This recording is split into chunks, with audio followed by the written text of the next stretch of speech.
Previously on MasterChef Canada, the top 10 cooked for 151 Canadian heroes. Oh boy, here they come. Come on, guys, this is for the troops. And the losing team went to war with each other.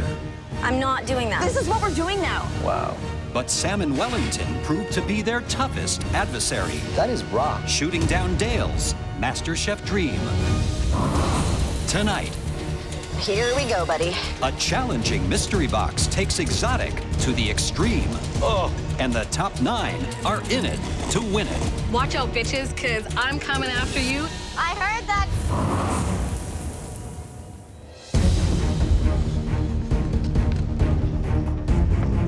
I'm in the top 9, and I'm here because I deserve to be here.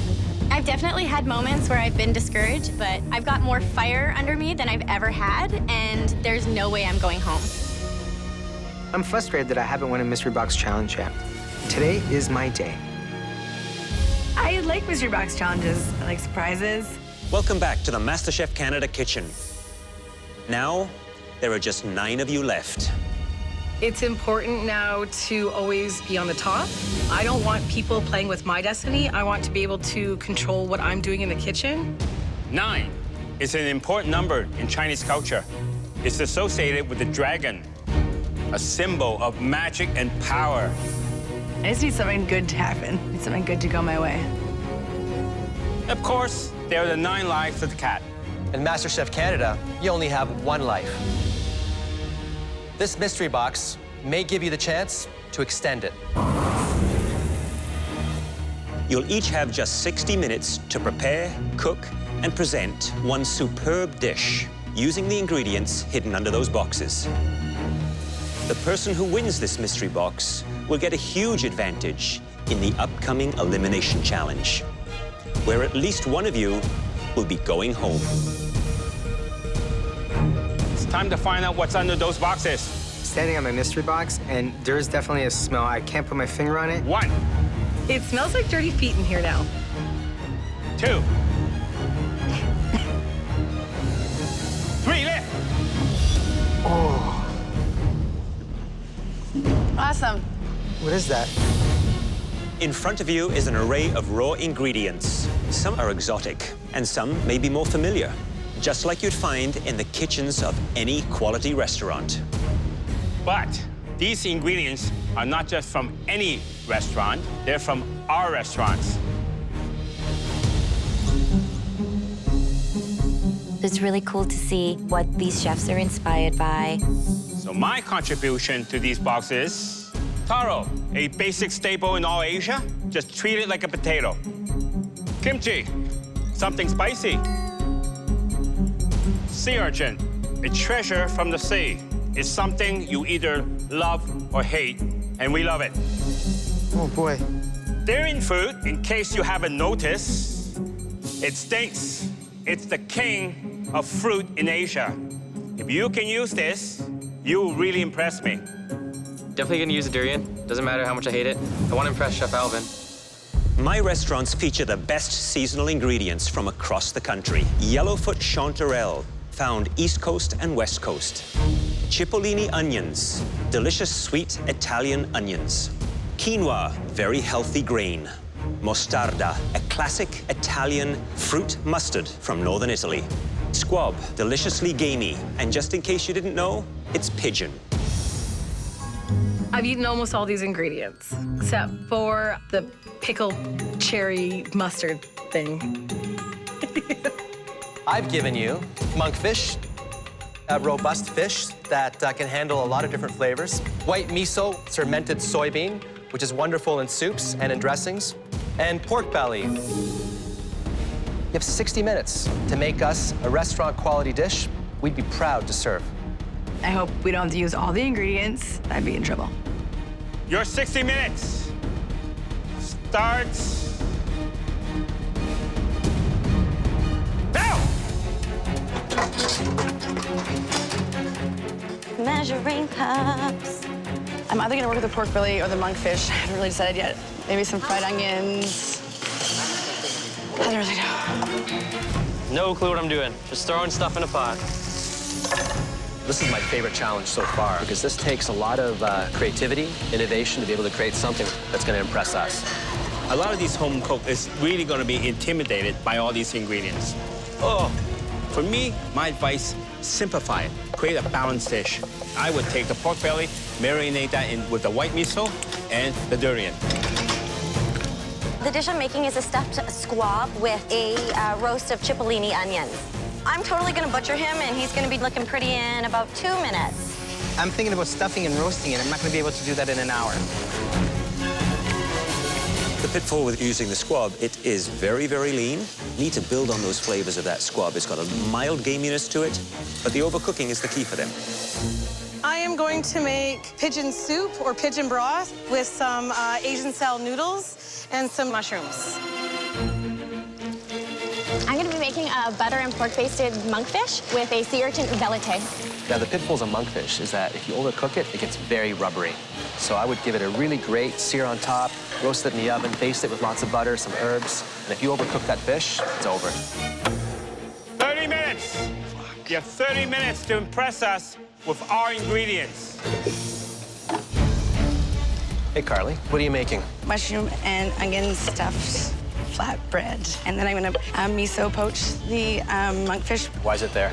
because I put it in too early, How much time do you think this is going to take to cook? That's a little rare in the middle, like 6 to 8 minutes. probably closer to 5. If I can give you any advice, Okay, that's the star of the show, not the flatbread, all right? Yes. Good luck. thank you.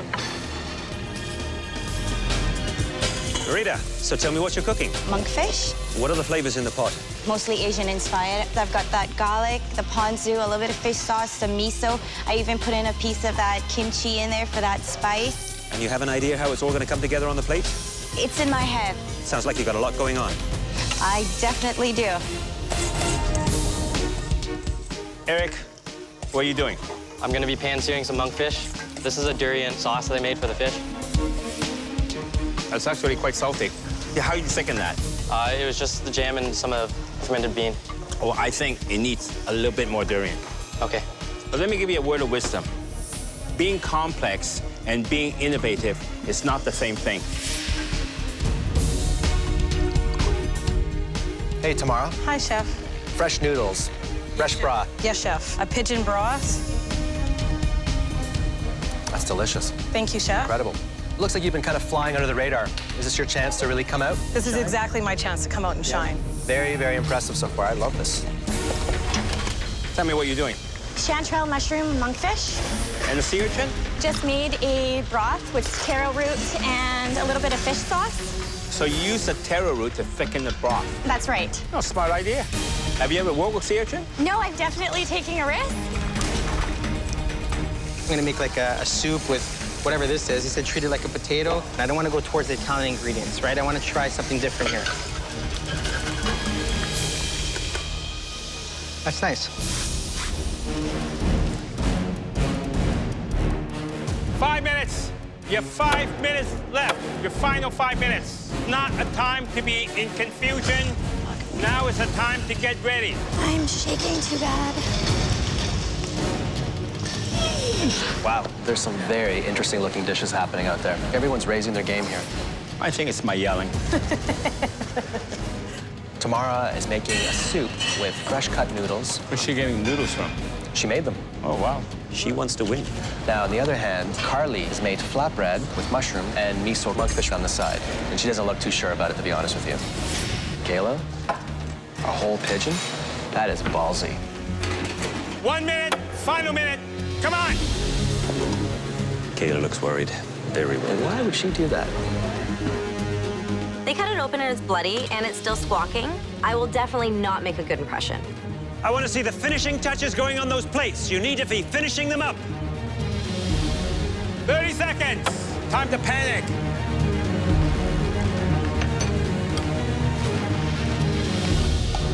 Ten, 9, 8, 7, 6, 5, 4, 3, 2, 1. Hands up. Woo! After observing and tasting throughout the challenge, the judges will now take one final look before selecting the most promising dishes. I'm pretty confident. I think I'm going to be called up for sure. We asked you to make us a delicious dish with some superb and perhaps unfamiliar ingredients from our restaurants. There were some dishes that particularly impressed us. The first dish we'd like to taste was made by someone who has never won a mystery box challenge. I really, really need to win one of these mystery boxes. I need to go in that back room and see what that's all about. Please step forward. Tamara. Bring your dish up here. My noodles turned out perfect, and the broth is super, so this dish is for the judges. Can you tell me a little about your dish, please? An Italian-Asian fusion dish with Italian noodles and Asian broth. The broth, I love the color, that rich golden brown.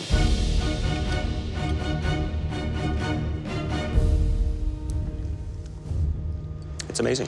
Thank you, Chef. If I would change one thing on this dish, I would look for a little of that pigeon meat, nestled under the noodles or in between, that just popped out every once in a while. Very nicely done. Thank you. Looks very nice.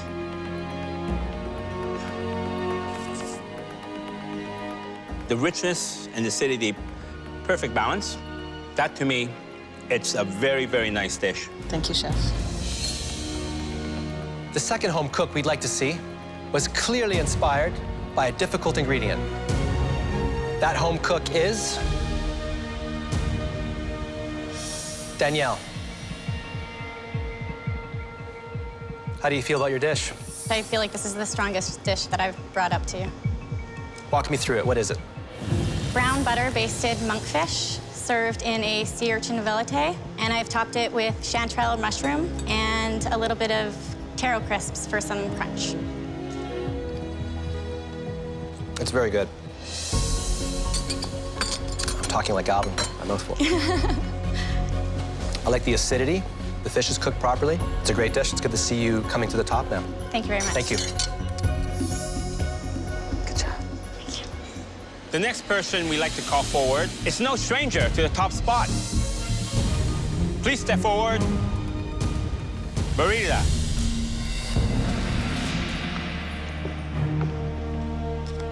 I've made a little bit of a glaze for the monkfish, and I have a sweet and spicy kimchi slaw on the bottom. Fish looks quite nice. Wow, there's a lot going on in my mouth. You got the fish nicely cooked. It goes nicely with the kimchi. And I'm glad you didn't over-season it, because kimchi is very salty. That was smart, and I like it.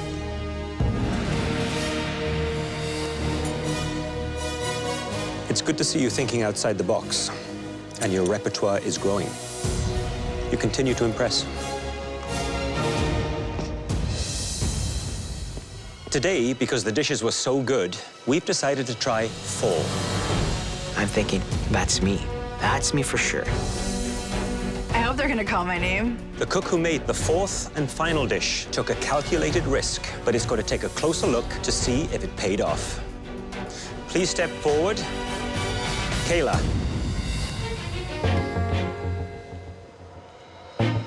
So I did a whole roasted squab, and then I made a jus with the pan drippings from the squab. What I'm most interested in is if the pigeon is cooked medium to medium rare. Well, let's see.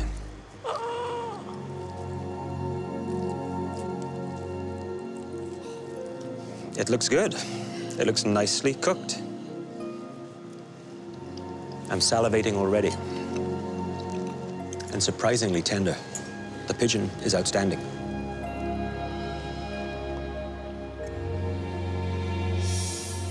I think it's safe to say that this is probably the riskiest thing anyone's done so far. To roast an entire squab on the bone in 1 hour and serve it perfectly cooked. Overall, very good job.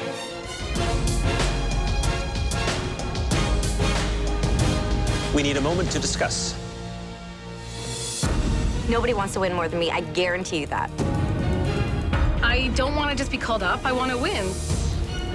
Fantastic dishes, something that I would serve at various restaurants. All 4 did an incredible job. This is going to be a tough one.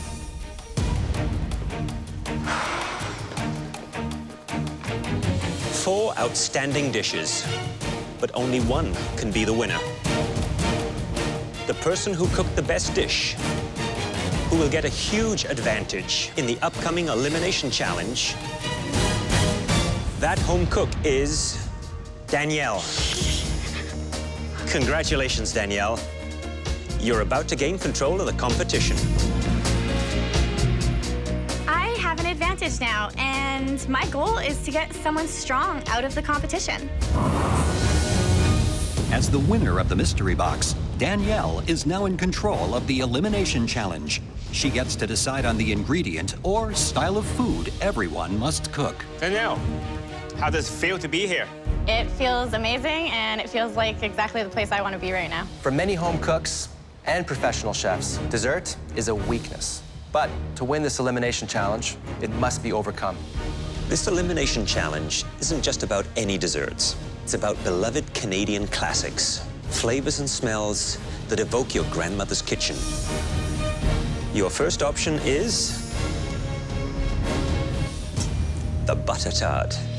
It's an irresistible blend of butter, brown sugar, cradled in a crumbly sweet tart. The key to nailing it is a filling with just the right amount of decadent ooze. Your second choice is a down-home East Coast staple, blueberry grunt. Oh, I've never even heard of that. Rustic and delicious, and one of Canada's oldest desserts. Fresh wild blueberries are simmered with sugar, lemon and water, and sweet dumpling soak up all the blueberry goodness. If you're from Canada's West Coast, neither of these desserts compare to your next choice, the delectable Nanaimo Bar. It's a chocolate and coconut crumb base, followed by a layer of thick custard or vanilla-flavored icing, topped with melted, semi-sweet chocolate. Danielle, as the winner of the Mystery Box Challenge, you won't be making any of these mouth-watering sweets. Probably a good thing. In fact, no one will. Instead, the tasty treat that you pick will be the jumping-off point for a refined, high-end dessert. We're looking for a reimagined and elevated version of the butter tart, the blueberry grunt, or the Nanaimo Bar. Who do you want to get rid of? Kayla and Marita. I really believe it's going to be myself against Marita or Kayla in the end. Those two, I definitely have targets for. So which classic Canadian dessert will you choose? I choose...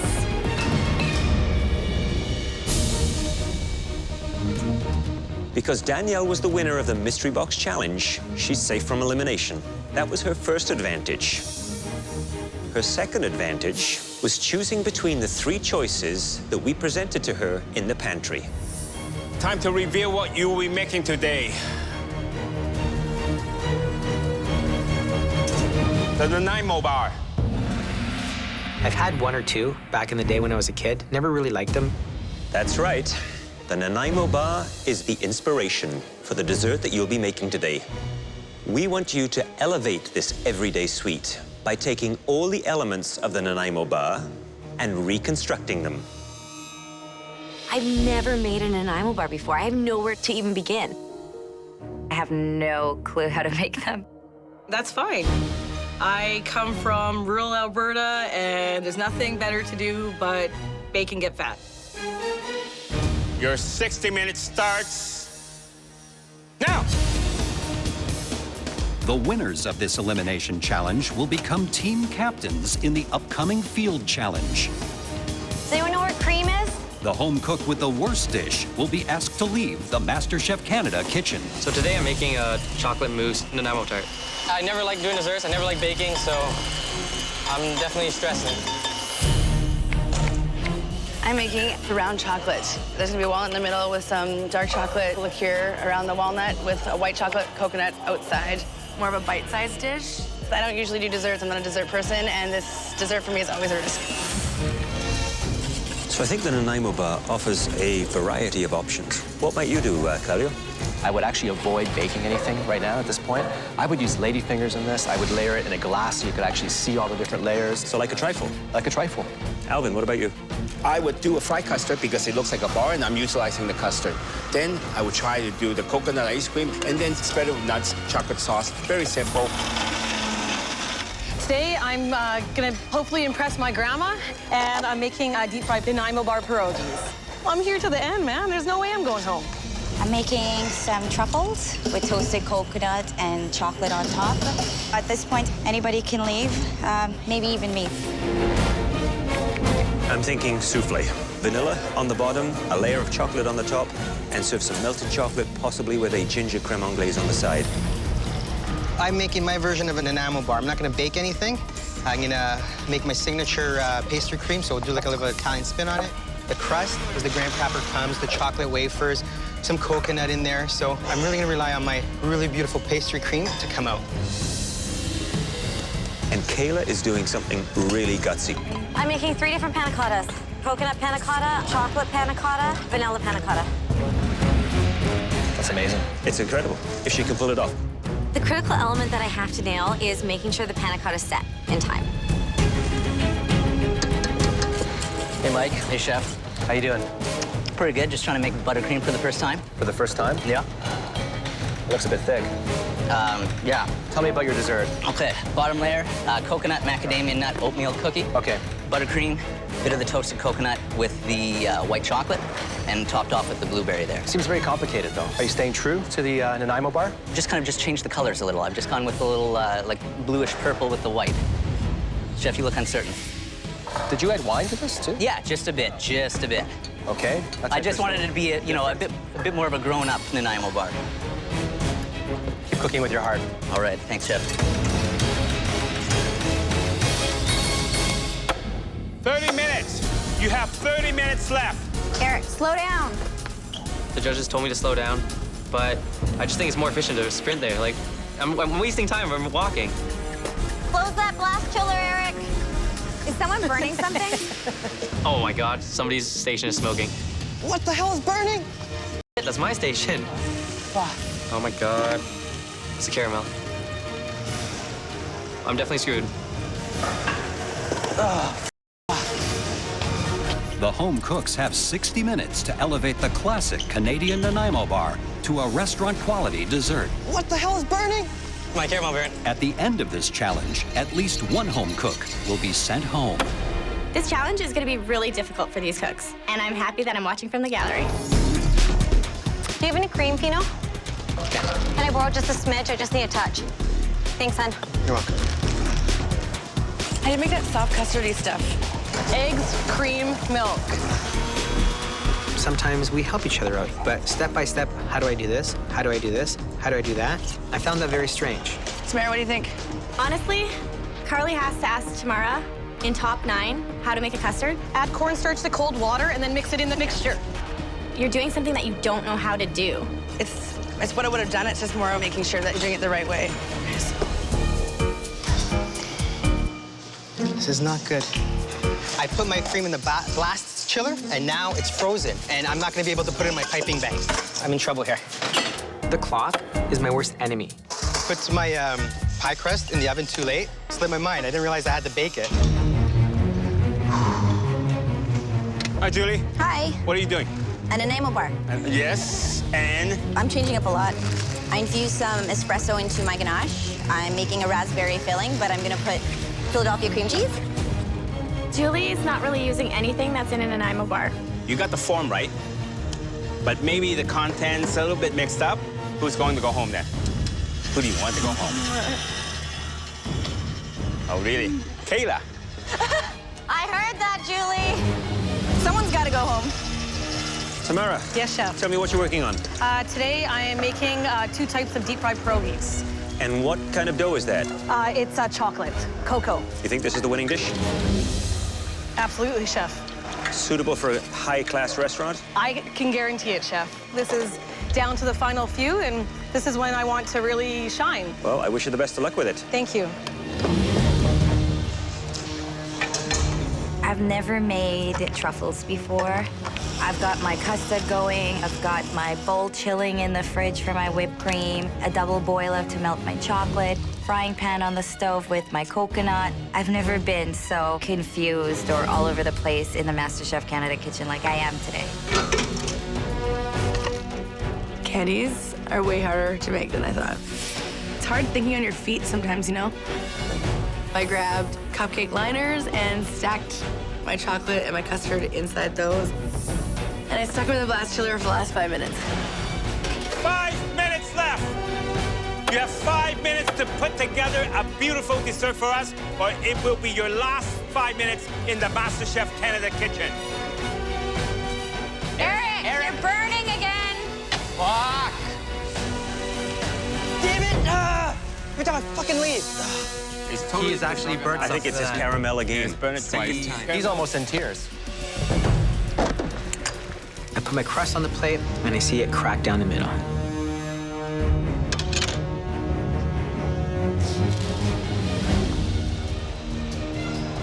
Kayla's demolding her panna cotta. She's got one out successfully. I used the wrong chocolate. The only thing that I do to fix it is add confectioner's sugar, but it's also kind of drying up my ganache a little bit. It's a hot mess. 1 minute, final 1 minute, everything on the plate. Oh, shit. They're running out of time. I don't see any plating. Come on.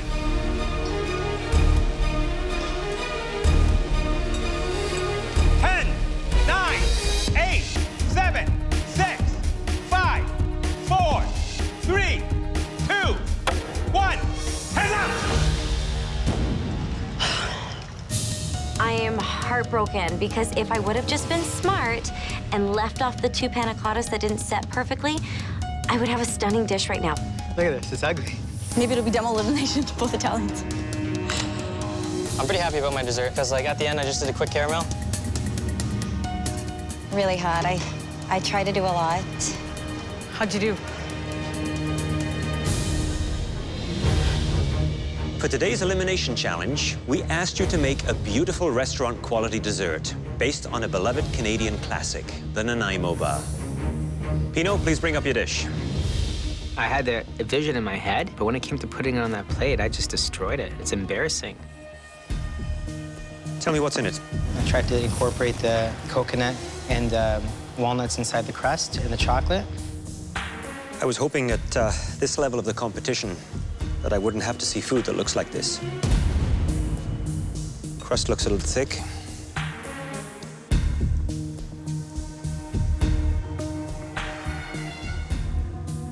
The coconut barely comes out for me. Yeah, I don't even know what to say. It's unnecessary, right? It's a mess. Pino, Pino, Pino. Chef Alvin.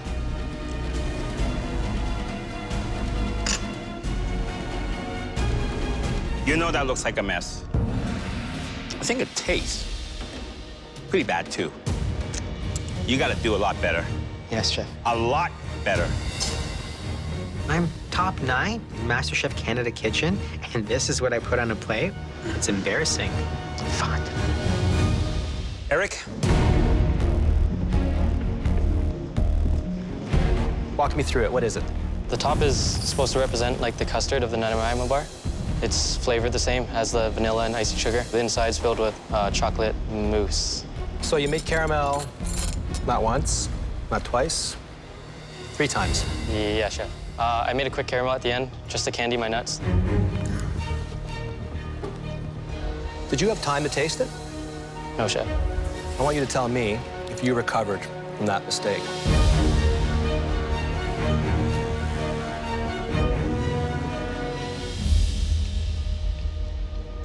Tastes pretty good. I think you're right. Mistakes aren't always a bad thing. Thank you, chef. Carly, you're up next.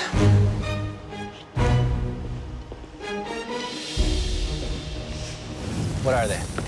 It's a toasted coconut and white chocolate cup with custard and walnut filling on a chocolate liqueur ganache. You know, every great chef cooks in their head. They taste in their head. They present food in their mind. They dream about food. Did this come out the way you envisioned? No, I envisioned it that they were in ball form. I couldn't really figure out a way to do that, so at the last 5 minutes, I put them in a cup. Just so drab, so blah. It's very dry.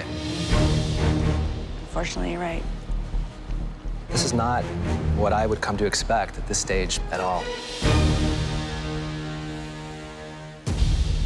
Carly, Chef Alvin? if that was served in a restaurant, they would send it back and say, what the hell was wrong?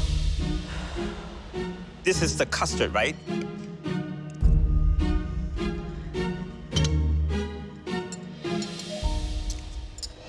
This is MasterChef Canada, and you said you hope to win. Well, with that, you don't have a hope. Not really good at making desserts, so. Tamara, Danielle chooses Nanaimo bars thinking that that would be the most difficult thing, but she doesn't know that I have these aces up my sleeve, and they're starting to come out.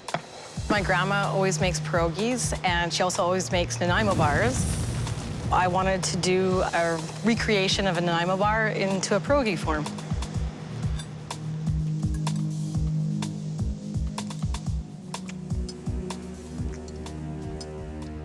I like the texture. You got the chocolate inside, the coconut. Wow.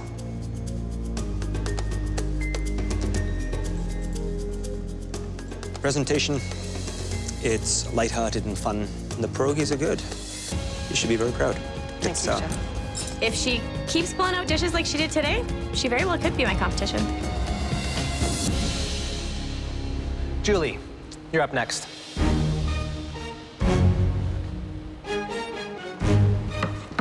A raspberry, chocolate, and espresso Nanaimo bar. How do you feel about how this turned out? I do not like the presentation. It's clunky.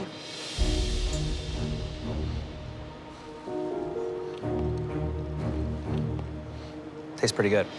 The big problem, though, here, it does not resemble a Nanaimo bar in any way. I think it does. What matters more to you, though? What you think or what we think? Obviously what you guys think. You've made it to this point. You need to push a lot harder. Mike, bring your dish up, please.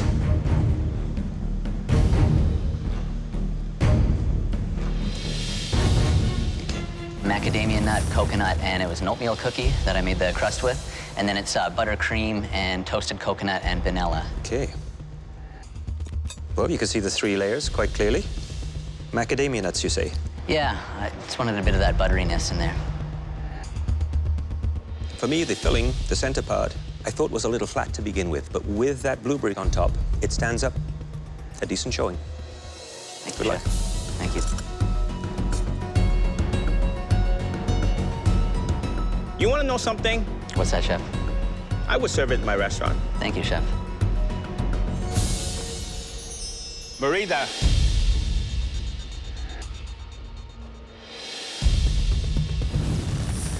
Tell me what you have here. I have a trio of truffles and some creme anglaise.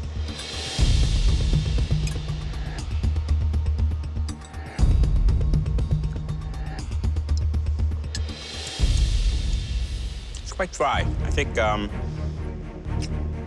could have added a touch more cream and sugar in there.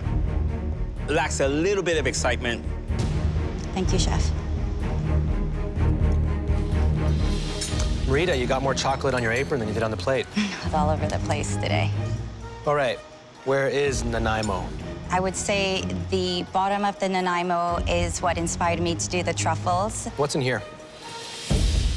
Not quite sure. That scares me a bit. A cook who's not sure of what's inside of their dish. That's a very dried truffle. It's not your best work.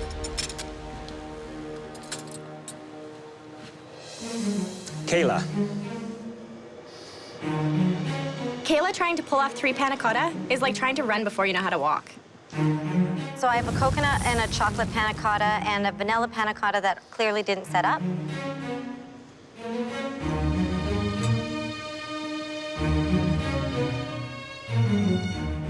Good.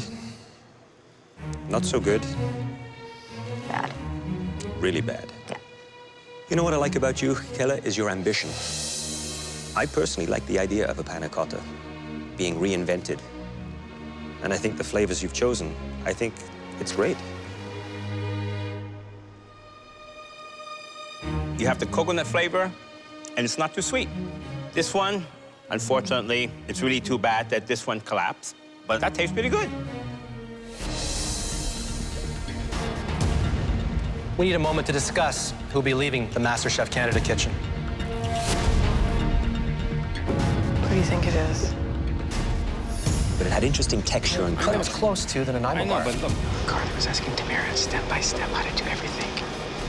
I'm like, are you kidding me? It's a hard decision, but I think we all know who's going. I really hope it's not me. There were two standout desserts today. The home cook who made the best one reinterpreted the Nanaimo Bar in a clever and inventive way. Tamara, today you played your cards right. Congratulations.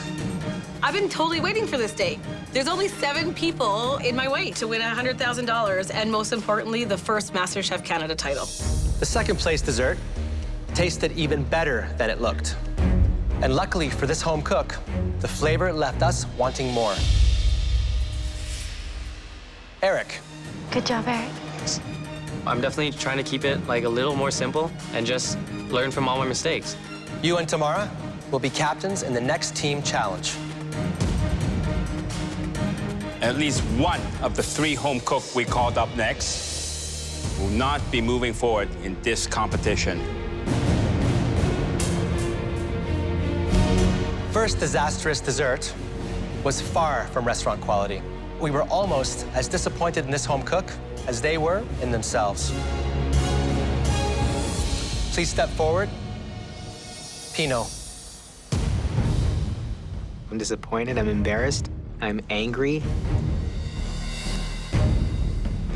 The second disastrous dessert was made by a cook who thinks very hard about what they put on the plate. And today, all that thinking may have just got the better of them. Please step forward. Marita. These truffles could send me out the MasterChef Canada kitchen today.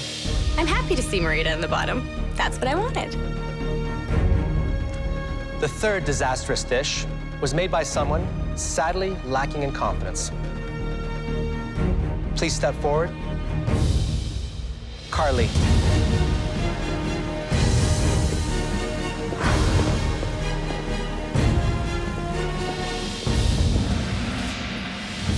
You 3, you've not only made some incredible dishes, you've proven yourselves to be supportive and gifted team players.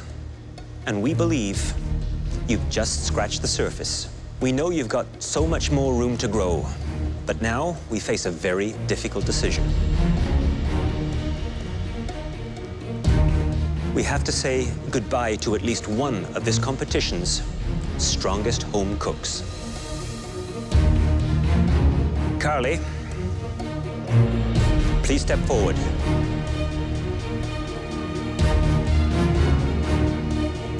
You are not going any further here at MasterChef Canada.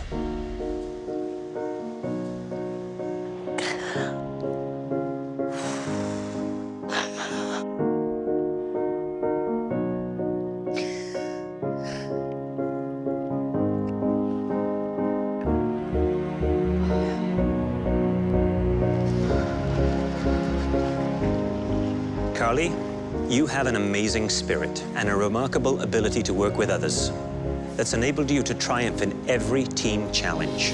And you've made a lot of friends who are going to miss you very, very much. Your mother entered you into this competition. You've made her very proud.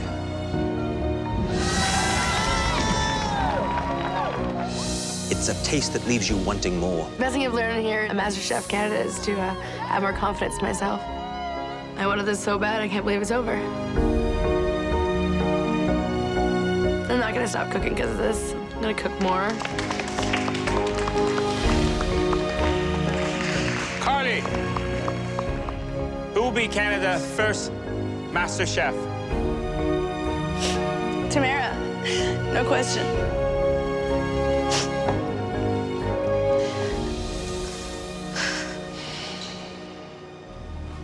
Today was tough, everybody, but it's only gonna get tougher. So go get some rest. You're gonna need it. My strategy almost played out how I wanted it to. Marita was on the bottom, Kayla was not. There's always next time. I think Danielle is on the top right now, but all that means is there's one place to go. On the next episode of MasterChef Canada, a tough team challenge is all about street smarts. You'll be running your very own food trucks. Let's do this. Come on, guys. Let's go right now. Let's make some right now. And the top 8 struggle to feed a lunchtime crowd. That is unacceptable. You're going way too slow. Just get it cut. Who will drive their team to victory? And who will face the most intimidating pressure test in MasterChef history? So are you saying there could be 2 people going home?